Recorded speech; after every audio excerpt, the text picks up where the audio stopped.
Hey, Daryl here, and this is my daily devotional. Do we get to blame somebody for making us angry? Or do we take responsibility for our own anger as we respond to what someone has done? Do we allow others to empower themselves enough that they are responsible for our anger? What about that?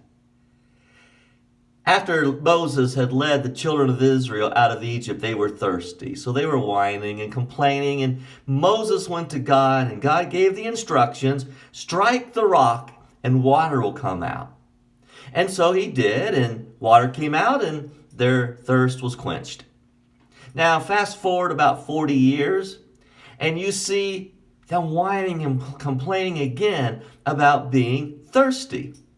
And so God goes to Moses and says, speak to the rock and water will come out. Well, Moses was just fed up with these whining people. And so it says in Numbers chapter 20 at verse 9, so Moses took the staff from the Lord's presence just as he commanded him. He and Aaron gathered the assembly together in front of the rock, and Moses said to them, you ready?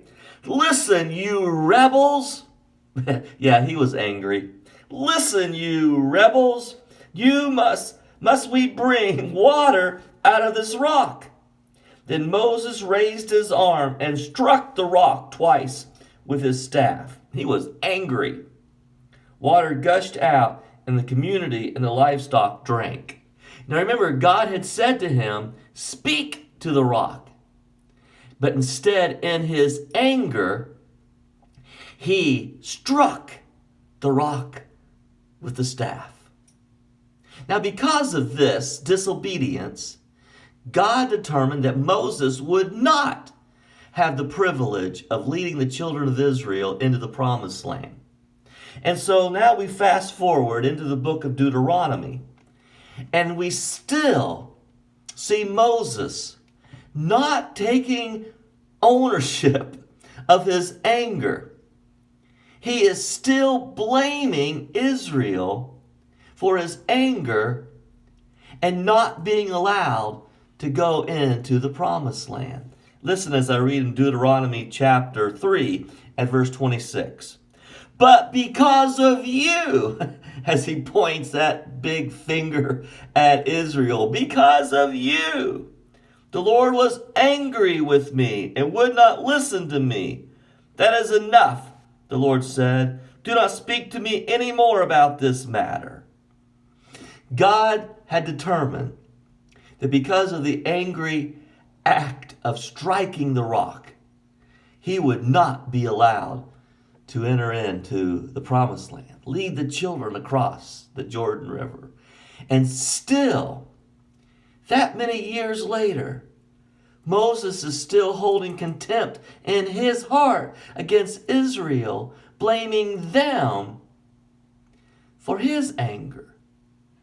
Folks, listen, if you have anger in your heart about what somebody did or what somebody said in your past, and you are still bitter about what they did, I want you to know they don't possess the power over you to make you angry. Your anger is a response to what they have said or done. Let it go.